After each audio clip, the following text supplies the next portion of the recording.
Atos, capítulo de número 13, nós vamos assim retomar a sequência de mensagens sobre o livro de Atos. Hoje é a 14ª mensagem sobre o livro de Atos. Atos, capítulo de número 13. Da última vez que eu estive pregando sobre esse texto, nós lemos sobre os 3 primeiros versos. Nós estivemos comentando sobre a igreja missional. Tiramos ali 3 lições, 3 características de uma igreja missional, e agora nós vamos na sequência. Então, Atos capítulo 13, nós vamos ler, irmãos, os versos de 4 a 12 neste momento, mas a mensagem será extensiva por todo o capítulo. Mas neste momento apenas esses versos de 4 a 12. Assentados reverentemente, os irmãos vão acompanhar a leitura da palavra de Deus, que nos diz assim: Enviados, pois, pelo Espírito Santo, desceram a Seleucia e dali navegaram para Chipre. Chegados a Salamina, anunciavam a palavra de Deus nas sinagogas judaicas. Tinham também João como auxiliar. Havendo atravessado toda a ilha até Pafos, encontraram certo judeu, mágico, falso profeta de nome Bar-Jesus, o qual estava com o procônsul Sérgio Paulo, que era homem inteligente. Este, tendo chamado Barnabé e Saulo, diligenciava para ouvir a palavra de Deus. Mas opunha-se-lhes Elimas, o mágico, porque assim se interpreta o seu nome, procurando afastar da fé o procônsul. Todavia Saulo, também chamado Paulo, cheio do Espírito Santo, fixando nele os olhos, disse: Ó filho do diabo, cheio de todo engano e de toda malícia, inimigo de toda justiça, não cessarás de perverter os retos caminhos do Senhor? Pois agora, eis aí está sobre ti a mão do Senhor, e ficarás cego, não vendo o sol por algum tempo. No mesmo instante, caiu sobre ele névoa e escuridade, e andando à roda, procurava quem o guiasse pela mão. Então o procônsul, vendo o que sucedera, creu, maravilhado com a doutrina do Senhor. Que Deus nos abençoe, irmãos, no nome de Jesus. Na noite de hoje, irmãos, o tema da nossa reflexão é a maravilhosa graça de Deus sobre a vida dos homens. A maravilhosa graça de Deus sobre a vida dos homens. O contexto desse texto é muito claro. É a primeira viagem missionária do apóstolo Paulo, junto com Barnabé. Conforme nós vimos já na última mensagem, há um direcionamento do Espírito Santo, há um chamamento do Espírito Santo para esses 2 homens. Eles estão orando, eles estão jejuando, e eles sentem isso da parte de Deus, e o Espírito Santo também fala essa mesma coisa para a igreja, que ainda aguardava esses sinais de confirmação em oração e em jejum. Então, após essa confirmação, então a igreja impõe as mãos sobre Saulo e Barnabé e eles partem. Eles vão até o porto que é próximo de Antioquia, e de lá eles tomam uma embarcação e eles vão então para essa ilha. Essa ilha aqui chama-se Chipre. Quando eles chegam no porto da ilha de Chipre, o nome do porto é Salamina. Então eles desembarcam em Salamina e atravessam toda a ilha. Do outro lado, do lado oriental da ilha, estava a cidade de Pafos, que é essa cidade onde eles encontram um mágico, é um judeu. O nome dele é Bar-Jesus e também é chamado de Elimas. Ele é um ilusionista. E parece que ele está fazendo sucesso ali na cidade de Pafos. Ele faz tanto sucesso que ele chamou a atenção do procônsul da cidade, Sérgio Paulo. Mas nos diz o texto que Sérgio Paulo era inteligente. Então ele estava ali um tanto que encantado com o ilusionismo, porque o ilusionismo chama a atenção mesmo, desperta, surge muita curiosidade, e Sérgio Paulo estava naquela. Entretanto, chegam Saulo e Barnabé, e ele então ouve falar desses dois homens e manda chamar esses dois homens. Ao chamá-los, Elimas começa a perceber que o ciúme se instala no coração dele. E ele então, enciumado daquilo que o próprio procônsul está buscando, ele tenta de todas as formas afastar o procônsul dos dois mensageiros da palavra de Deus, Saulo e Barnabé. E parece que ele vai ganhando algum êxito. Enquanto Paulo e Barnabé estão pregando o evangelho para o procônsul, ele está lá de todas as formas e artimanhas para afastá-lo, até que chega a hora de uma intervenção dura por parte de Saulo. Aliás, é a primeira vez no texto do Novo Testamento em que o autor expressa o nome de Saulo como Paulo. Ele apresenta e a partir de agora ele já não é mais Saulo, ele passa a ser Paulo. É neste momento. E então Paulo vaticina contra aquele homem. E Paulo diz: você é filho do diabo. Até quando você vai com essa sua jogadinha aí? Você é cheio do engano, você ilude. Mas a partir de agora vai cair a mão de Deus sobre você. Você vai perder a visão por algum tempo. E isso acontece de maneira imediata. Tão logo isso acontece, é o ponto que Deus, por meio do Espírito Santo, utiliza para chegar ao coração do procônsul. E ele crê em Jesus Cristo. O texto prossegue, irmãos, embora nós não o tenhamos lido, mas eu vou contar o restante da história. A partir daí, Paulo começa a ir à sinagoga para pregar o evangelho na sinagoga. E ele prega de forma ousada o evangelho num dia de sábado, que era o dia da reunião entre os judeus.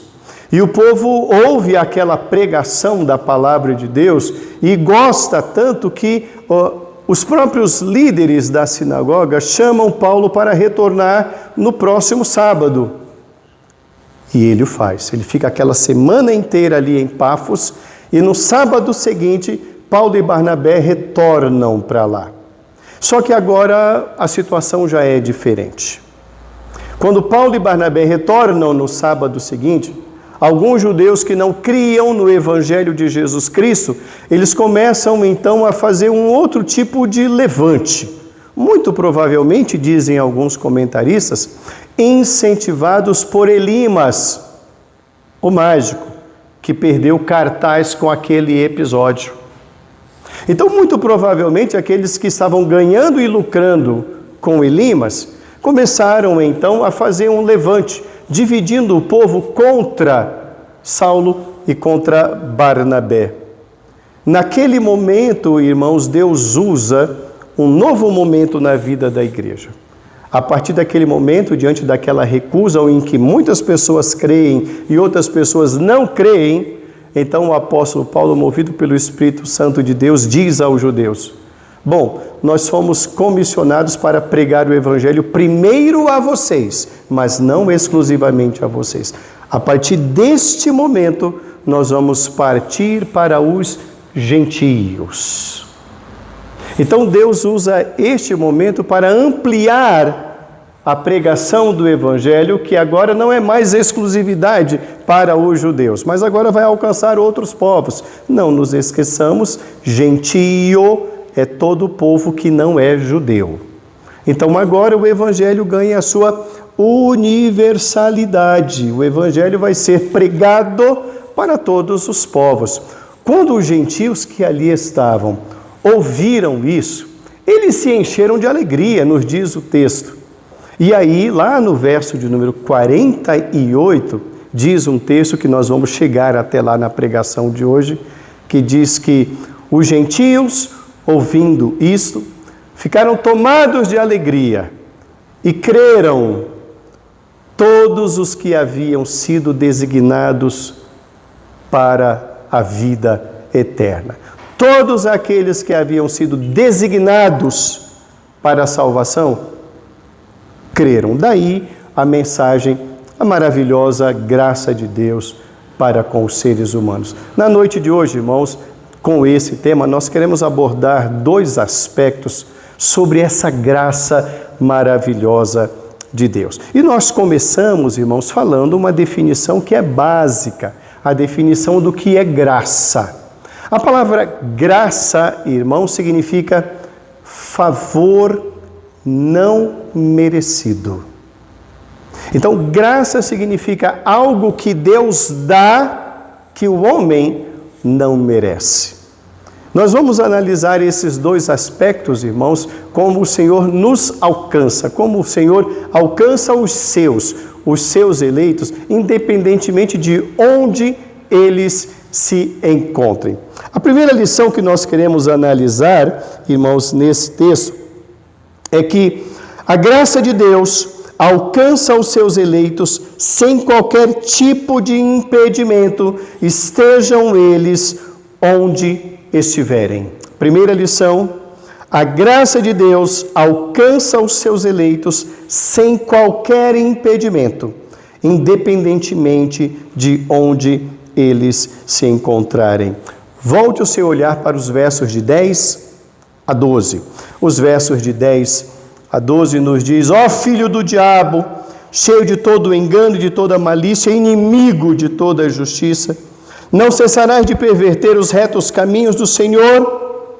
Pois agora eis aí está sobre ti a mão do Senhor, e ficarás cego, não vendo o sol por algum tempo. No mesmo instante caiu sobre ele névoa e escuridade, e andando à roda procurava quem o guiasse pela mão. Então o procônsul, vendo o que sucedera, creu, maravilhado com a doutrina do Senhor. E há o segundo caso que nós vamos ler agora, que é ainda no capítulo 13, os versos de número 47 e 48. Porque o Senhor assim nolo determinou: eu te constituí para a luz dos gentios, a fim de que sejas para a salvação até os confins da terra.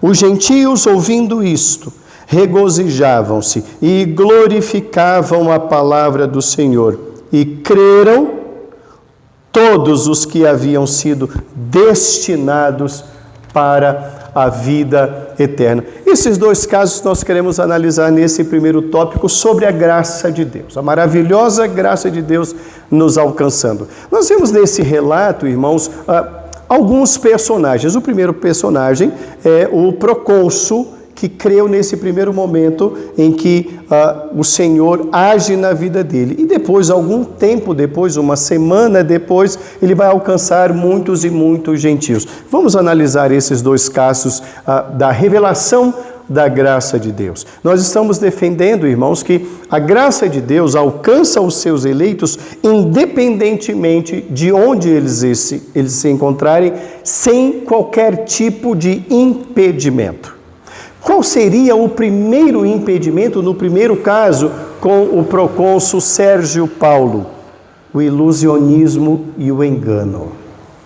Observemos bem no primeiro caso do primeiro texto lido, irmãos, dos versos de 10 a 12, que tem um homem de alta posição. O procônsul, irmãos, ele funciona como um embaixador, ele é o representante do Império Romano ali na ilha. Então, ele tem uma autoridade, ele tem um nome, ele tem uma classe social, ele tem uma classe política que é dominante.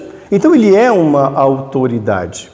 Só que ao lado dele tem uma figura muito popular, é Elimas, ou Bar Jesus. Esse judeu, ele diz o próprio texto que ele é um profeta falso, ele trabalha com ilusionismo, ele engana. Então ele tem uma boa lábia, ele sabe usar bem as palavras, ele domina o vocabulário. O seu discurso é um discurso muito bem ensaiado. Ele sabe como atingir, porque ele foi treinado para isso. Nenhum ilusionista, irmãos, que é uma arte que eu até admiro, eu acho bacana a arte do ilusionismo. Qualquer ilusionista, ou como no passado eles eram chamados de mágicos, né? Depois mudou o nome para ilusionista. Todos eles, antes de apresentarem os seus números, eles treinam muito antes de começarem a se apresentar em público. Então eles dominam sim a arte de tirar a sua atenção daquilo que eles vão fazer. Então é um homem muito bem treinado e ele está ali próximo de alguém que tem interesse no Evangelho. A conversa entre os dois permite que eles fale cada um o que pensa, mas Elimas quer lucrar com isso. Ele quer capitalizar a proximidade com aquele homem, mas aquele homem não está preocupado em ser capitalizado, ele quer conhecer a verdade. Tanto ele demonstra esse seu interesse que ele manda chamar Saulo e Barnabé. Ele já conhecia muito provavelmente a história daqueles dois. Alguém deve ter contado. Então, quando o evangelho lhe é falado, Elimas percebe que é hora de ele agir, porque ele pensa, eu vou perder a minha fonte de lucro e eu não posso perdê-la. Então observemos bem, irmãos, como o inimigo age para atrapalhar alguém em relação ao Evangelho de Jesus Cristo. Ele coloca alguém que sabe enganar, que sabe iludir, que tem uma boa conversa, que tem uma conversa fácil. Um pessoal, certamente, irmãos, que é de uma conversa agradável. Entretanto, irmãos, aquele homem tem um chamado de Deus dentro do seu coração, e a graça do Senhor vai agir e age independentemente das circunstâncias e independentemente, irmãos, das influências que o cercam. Aquele homem precisava ser alcançado pela graça de Deus e ele é alcançado. Os eleitos do Senhor, irmãos, independentemente das circunstâncias, eles serão alcançados pela graça do Senhor. Deus usa pessoas. Se é verdade que o inimigo levanta pessoas para atrapalhar, é também muito verdade que Deus levanta pessoas para iluminar. E é isso que fazem Paulo e Barnabé. Existe uma hora, irmãos, naquele diálogo, naquele momento de evangelização, em que é a hora do basta, e a hora do basta se dá quando Paulo intervém, e ele fala, filho do diabo, filho da mentira. É hora de desmascarar o erro, é hora de as máscaras caírem, porque é hora de a verdade brilhar. E nos diz o texto que naquele momento, aquele homem é alcançado pela graça do Senhor, e nos diz o verso de número 12 que ele creu no Senhor.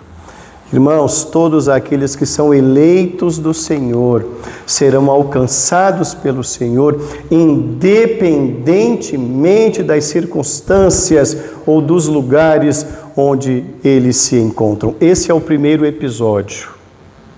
O segundo episódio, irmãos, se dá, conforme eu citei alguns minutos atrás, quando Saulo e Barnabé pregam na sinagoga, eles evangelizam, eles pregam a palavra do Senhor, e uma semana depois eles são convidados para retornarem, e ao retornarem, naquela semana o inimigo novamente se levantou, usando os judeus para dividir o povo, e fazer com que o evangelho ali não fosse pregado, que as pessoas não conhecessem o evangelho salvador de Jesus Cristo.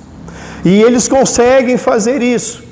Nos diz o texto, né, depois os irmãos podem ler em casa com mais calma, que os judeus conseguiram dividir o grupo, dizendo, nós não queremos eles aqui, podem ir embora, esses homens não são bons homens. E Saulo então se levanta no meio do povo e fala, gente, olha, basta, chega, a partir de agora nós vamos pregar para os judeus, para os gentios, perdão. E nos diz o texto, nos versos que nós acabamos de ler, versos 47 e 48, que os gentios estão alegres. E por que isso? Porque até então, irmãos, a prioridade, não a exclusividade, a prioridade do Evangelho é para os judeus. Os gentios sempre ficaram com as migalhas, sempre eles ficaram de fora desse verdadeiro banquete da salvação. E ao ouvirem isso daqueles dois homens, eles se alegram. E eles ficam alegres, irmãos, porque eles ouvem a palavra, eles conhecem a palavra de Deus, e Deus tem gente ali dos gentios para salvar. Então quem não quer não vai ter, mas quem crê vai ser salvo. E o que acontece aqui no verso de número 48 diz que eles ficam tão alegres, e tão alegres eles estão, que todos aqueles que haviam sido destinados para a vida eterna, predestinados, todos eles creem em Jesus Cristo. A graça do Senhor, irmãos, alcança os eleitos do Senhor, onde quer que eles estejam, independentemente das circunstâncias. Nós estamos analisando aqui, irmãos, um momento histórico da vida da igreja. No último domingo em que eu estive pregando, nós vimos um momento histórico da igreja missional, ou igreja missionária, que foi a igreja de Antioquia, que enviou Paulo e Barnabé. E agora nós estamos vendo um novo momento na vida da igreja que o Senhor utiliza para levar o evangelho aos não-judeus, aos gentios. Interessante, irmãos, é que esta palavra que os irmãos estão vendo aí no verso de número 48, creram todos os que haviam sido destinados. Esta palavra no grego, ela tem exatamente essa expressão de algo que não vem da intencionalidade deles, mas de uma força externa de Deus. Então a destinação da eleição não era uma predisposição mental daqueles homens. Não é essa a força da palavra grega aqui. A palavra grega é designado mesmo. Eles foram pré-ordenados, eles foram colocados diante do Senhor para serem eleitos. Isso chama-se graça de Deus. Não é merecimento de nenhum deles. Há pensamentos discordantes, é claro. Há outros que pensam que eles tiveram uma disposição mental, inicialmente deles mesmos, para crerem. Mas não é essa a palavra utilizada pelo autor no grego.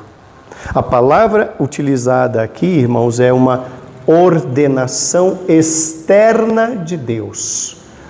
Deus ordenou. Quando nós analisamos a graça de Deus, irmãos, e aí eu volto ao início da nossa mensagem, quando a primeira palavra que eu dei foi a definição de graça. Graça é algo que ninguém merece.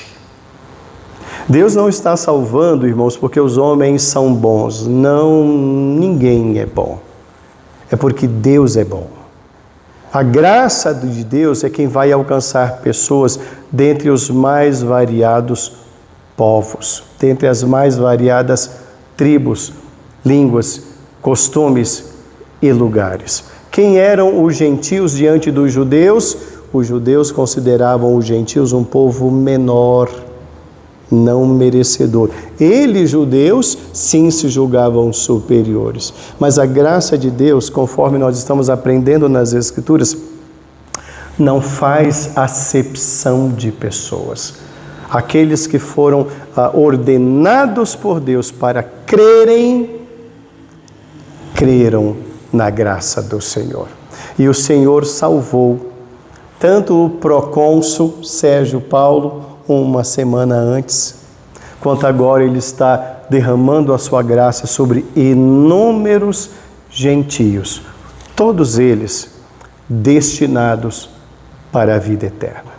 Uma segunda lição que nós aprendemos nesse texto, a primeira lição foi essa, que a graça de Deus alcança os seus eleitos sem qualquer tipo de impedimento, estejam eles onde estiverem. A segunda lição que nós aprendemos nesse texto aqui, irmãos, é que a graça de Deus, ela se manifesta por meio da pregação fiel do Evangelho de Jesus Cristo. A graça de Deus se manifesta por meio da pregação fiel do Evangelho de Jesus Cristo. O texto, irmãos, é um texto muito longo, nós não vamos lê-lo todo, os irmãos poderão fazê-lo em casa, mas eu quero ressaltar aqui para os irmãos os versos 38 e 39. Os versos 38 e 39 eles funcionam como um resumo da pregação de Paulo na sinagoga. Os versos dizem assim, os versos 38 e 39. Tomai, pois, irmãos, conhecimento de que se vos anuncia a remissão de pecados por intermédio deste, e por meio dele todo o que crê é justificado de todas as coisas das quais vós não pudestes ser justificados pela lei de Moisés. Voltemos ao texto. Então, Saulo, Paulo e Barnabé deixam Antioquia, tomam uma embarcação e desembarcam em Chipre. Chipre é o lugar natural onde Barnabé nasceu. Ele está em casa. Barnabé é natural de Chipre. Então, eles atravessam toda a ilha e chegam até Pafos, onde ocorre isso. Isso tudo, irmãos, ocorre na sinagoga de Pafos. Então, o procônsul Sérgio Paulo é convertido ao Senhor. Elimas, o mago Bar Jesus, ele é desmascarado como um falso profeta, fica algum tempo cego, a Bíblia não revela quanto tempo, isso não é importante, mas foi um sinal que Deus usou para salvar e levar a sua condição de fé e converter o procônsul Paulo Sérgio. Pois bem, nos diz o texto, irmãos, que há nesse grupo, entre Barnabé e Saulo, tem um outro camaradinha no meio aqui.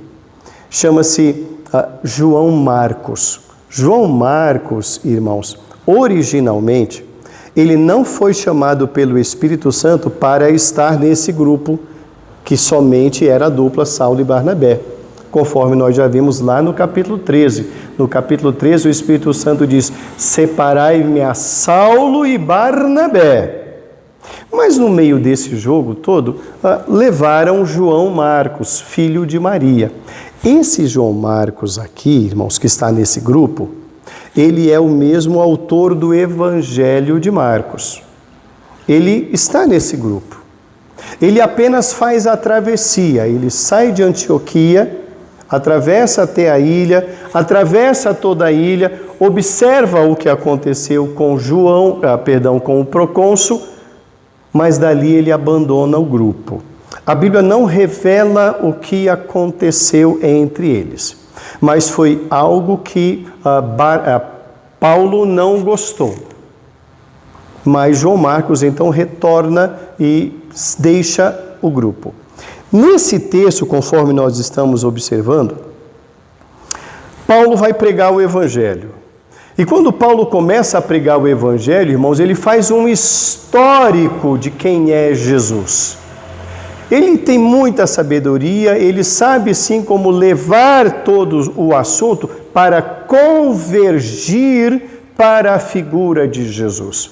Então, como ele é um conhecedor, por ser judeu da tribo de Benjamim, ele é um profundo conhecedor da história judaica, ele começa a analisar um pouco da história judaica desde os profetas.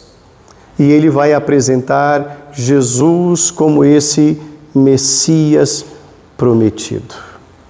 É exatamente, irmãos, enquanto ele prega o Evangelho, que ele diz: gente, nós temos aqui uma novidade. E a novidade é que nós não precisamos mais dos animais do Velho Testamento para termos os nossos pecados perdoados. E aí que ele faz um resumo desses versos 38 e 39 que nós acabamos de ler. Ele fala que existe remissão de pecados em Jesus, porque Jesus é o Cordeiro de Deus que tira o pecado do mundo. Essa é a novidade, isso é o Evangelho. Essa é a boa nova de grande alegria. O Messias chegou. No passado ele não foi reconhecido, mas é ele que é o Filho de Deus. Irmãos, quando Paulo prega a palavra de Deus, quando ele anuncia a salvação em Jesus, a sinagoga se abre e diz: voltem semana que vem, queremos ouvir mais. Isso significa dizer, irmãos, que a fé, como diz as Escrituras, a fé vem pelo ouvir, e ouvir a palavra de Deus. A graça se manifesta, irmãos, dessa forma. O Evangelho precisa ser pregado, porque o Evangelho é o poder de Deus para a salvação de todo o que crê.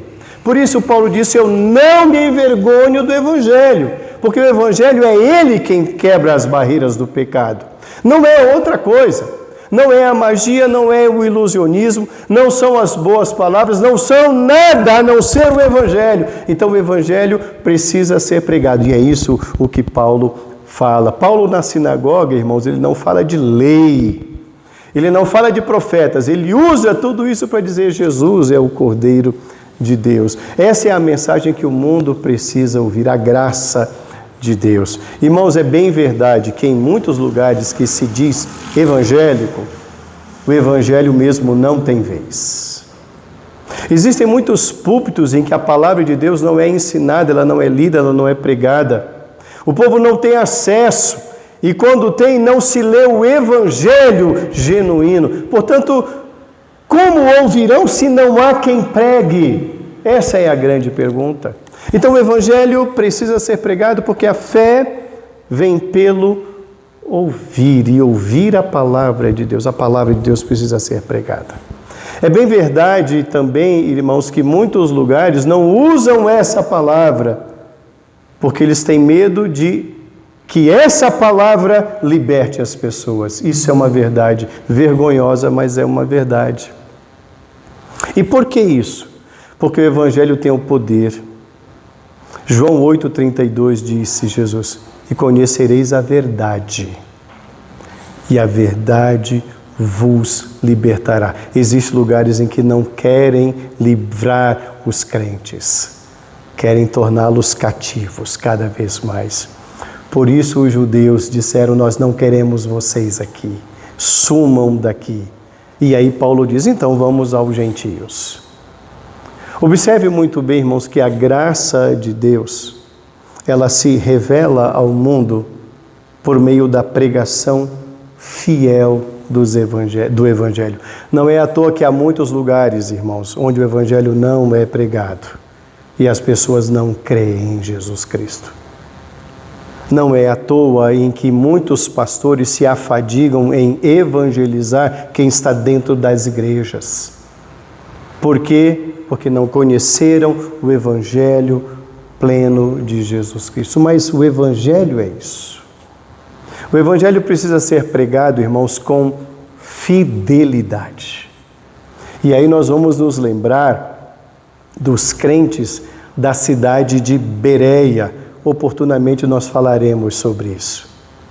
Quando o Evangelho, e Paulo vai chegando à cidade de Bereia, e eles vão pregando o Evangelho, os crentes de Bereia, irmãos, eles têm as Escrituras, e eles vão conferindo o que eles estão ouvindo de Paulo e Barnabé com as Escrituras. E diz o texto que os de Bereia eram mais nobres que os de Tessalônica, porque eles conferiam nas Escrituras. Falta muito dessa conferência, falta muito desse estudo das Escrituras.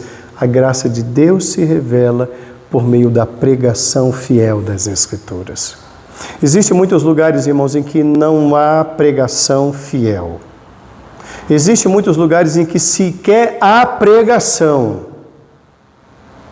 Mas onde o Evangelho é pregado de forma cristalina e fiel, a graça de Deus alcança. A graça de Deus tira a venda dos olhos, rasga o véu do coração e a pessoa passa a ver um evangelho da graça de Deus.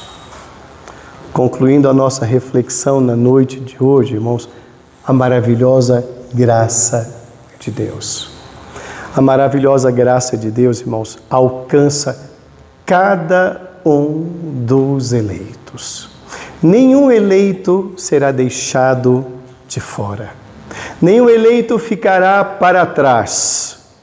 O Evangelho vai buscar cada um. Não importam os impedimentos, irmãos, que vierem sobre a vida do eleito. Pode haver magia, pode haver gente influente, pode ter gente tentando obstacular de todas as maneiras, mas nada vai obstacular o poder da graça do Evangelho do Senhor para resgatar o eleito do Senhor. Em nenhum momento, nenhum eleito será deixado para trás.